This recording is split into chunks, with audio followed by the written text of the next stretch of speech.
Mention sportswear and Nike would be one of the brands that comes to mind. What made Nike so successful, and what can startups learn from Nike's success? It all started when Phil Knight graduated from college with a similar path ahead of him as many of his other classmates. No money, no clear prospects, and not much idea what he wanted to do next. He did have one thing though, which was a passion for running. Today, Phil Knight is named the 26th richest person in the world by Forbes, with an estimated net worth of over $39 billion. Nike, the company he started from his basement in Eugene, Oregon, is now worth over $135 billion.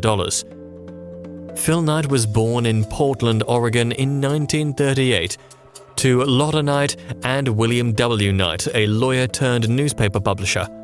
He attended Cleveland High School in Portland and developed a passion for sports and running in particular from a young age, becoming a key member of the track team. He went on to attend the University of Oregon in Eugene, where he continued running under coach Bill Bowerman. Knight and Bowerman bonded over their mutual love of running and went on to develop a deep and meaningful relationship with one another. Bowerman was famous for his intense attention to detail concerning factors which affect a race, such as the runner's gear, and more particularly, their shoes. He became mildly obsessive with redesigning his team's track shoes, dismantling and putting them back together to gain milliseconds on the runner's race times. Knight and Bowerman would often have conversations about track shoes and had the American design that was far inferior to the new, lightweight, trimmed-down nylon shoes that were being produced by the Japanese. Knight graduated from the University of Oregon in 1959 and went on to enlist in the Army, completing a year of service. He enrolled in the Graduate School of Business at Stanford University in 1960, and whilst working on an assignment where the students had to invent and plan out a new business, he came up with the blueprint for a business dealing in Japanese sports shoes. Inspired by his many conversations with Bowerman, Knight wrote a university paper titled "Can Japanese Sports Shoes Do to German Sports Shoes What Japanese Cameras Did to German Cameras?" It was then that he realized his passion for running shoes, and it dawned on him that this was his purpose, to supply Japanese running shoes to America. Knight graduated with an MBA in 1962 and planned out a worldwide trip spanning over the next few months, ending in Japan with the intent of convincing Onitsuka Co. that he should become the exclusive US supplier of Tigers, a Japanese-made revolutionary running shoe. Throughout his time in Japan, Knight fell in love with the country. He appreciated the tranquility of the gardens and the respectful culture of the people. He writes in his memoir, Shoe Dog, "I sat, contemplative, reverent, beneath swaying ginkgo trees, beside a beautiful torii gate." Onitsuka agreed, and Knight returned to Oregon content in the knowledge that he was fulfilling his purpose. Knight began working in a Portland-based accounting firm while working on the plan for his business, with which he collaborated with his former coach Bowerman to form a partnership in order to distribute the shoes in America. And thus, Blue Ribbon Sports was born in 1964 and operated out of Knight's parents' basement for the early days of its conception. From the offset, the shoes were a hit. Everywhere Knight went, he would tell people about the shoes, leading to sales, leading to ordering more shoes. The shoes received rave reviews from buyers, and Knight would sell them out of the trunk of his car at races and track events. Word of the revolutionary Japanese running shoe got out, and soon Blue Ribbon was expanding to open stores in Santa Monica, California, and Eugene, Oregon. Knight was focused on selling the company and building a team of incredible employees. Everywhere he went, keeping his eyes open for new opportunities to grow his small but mighty team with the new recruits. The phrase "smooth sailing" was not in the repertoire of the Nike team for the first many years of the company's life. The shipments of shoes from Japan were sporadic and never on time, and Knight frequently faced major financial problems. The sales were consistently doubling month after month, but banks were reluctant to provide the loans needed and increase the line of credit, much to Knight's dismay. Knight recalls always being in debt for the first 18 years of the company's existence, always fearful that with one incorrect move, bankruptcy would ensue. He writes in Shoe Dog, "Any dollar that wasn't nailed down, I was plowing directly back into the business." The bank's qualms with Blue Ribbon's pretty much non-existent cash reserves were growing alongside Knight's incessant need to grow and scale the company. Bigger sales meant bigger loans, which would be harder to pay off and higher risk if the company collapsed. The bank gave Knight an ultimatum and maxed out his line of credit as well as imposing strict sales quotas. Knight searched for a solution to his problem and read about Japanese trading companies who were becoming known for their international prominence. Knight got in contact with Nissho Iwai, Japan's sixth largest trading company with $100 billion in sales, helping with import, export, and extending easy credit to all companies. After a short conversation, Nissho offered Knight a deal on the spot. The deal ended up being mutually beneficial, the companies working closely together for years to come. In the late 1960s, Knight and Baumann faced some disagreements with Onitsuka, who were becoming less and less cooperative regarding the exclusivity agreement. They decided to start their own company in 1971 with the help of Nissho Iwai, sealing a 4% revenue share agreement. Nissho introduced Blue Ribbon to new shoe manufacturers, Real Shoe Dogs, who devoted themselves to the crafting and selling of top-quality shoes.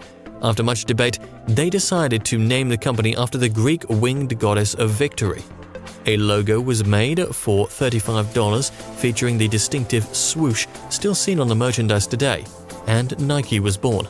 Knight's established reputation and engagement within the track and field world helped the company gain momentum, mentioning that their technique was to just try to get our shoes on the feet of runners. Knight made it the company's priority to deliver high-quality, innovative products that the world's top athletes would be proud and excited to wear.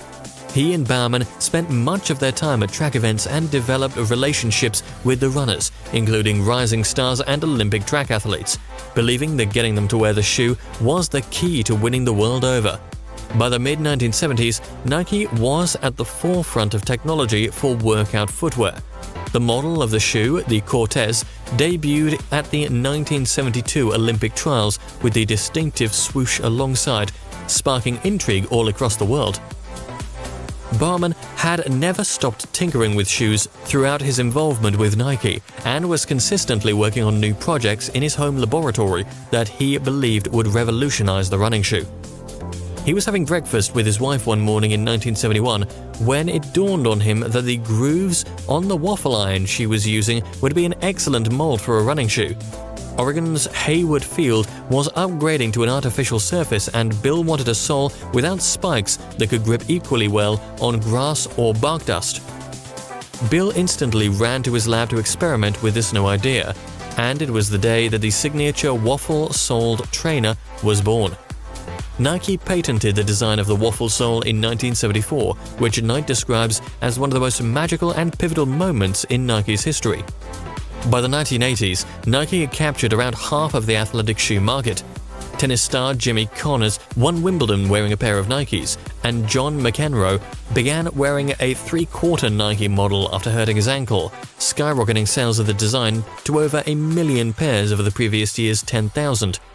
Throughout the 1980s and 1990s, the company's success allowed a growth of their team of star athlete endorsements, going on to include incredibly famous sports people such as Michael Jordan, Andre Agassi, Charles Barkley, and Tiger Woods. Knight is known to be particular when it comes to advertising and matters of promotion of the company. He's best known to introduce himself by saying, "Hi, I'm Phil Knight and I don't believe in advertising," when meeting Nike's new ad agency president.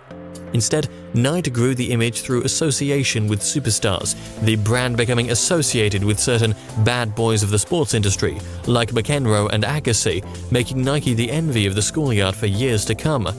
The company came under scrutiny, facing extreme headlines in 1992 for poaching sponsorship of America's basketball dream team at the Summer Olympic Games.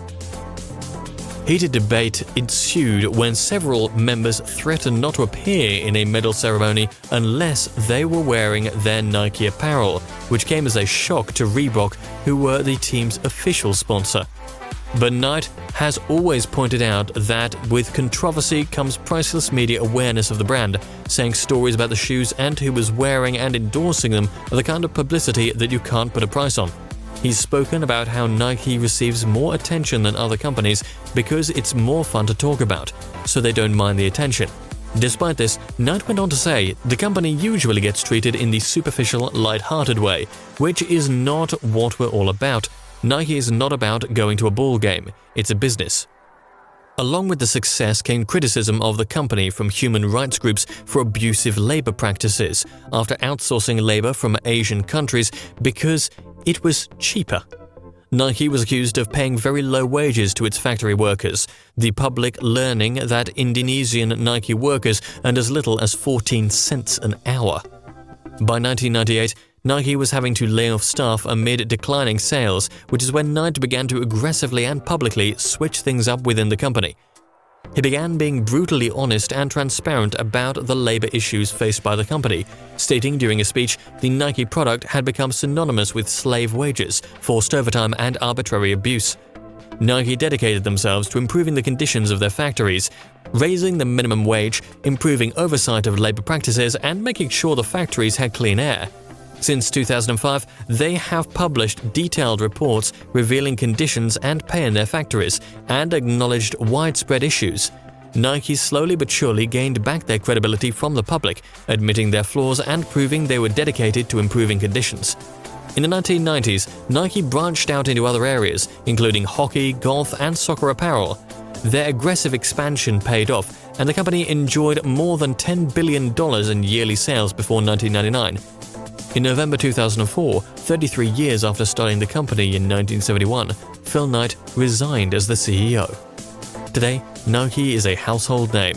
The company has set an admirable standard for companies everywhere that in order to become a force to be reckoned with, you should stay true to your focus and lead with innovation.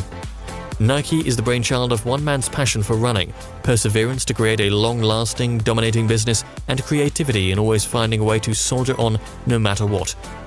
So which sportswear brand is your favorite? Do you own at least one Nike apparel? Share how many you own in the comments below. If you've enjoyed this, please consider giving this video a thumbs up and subscribing. Thank you all, I will see you soon, and have an excellent rest of your day.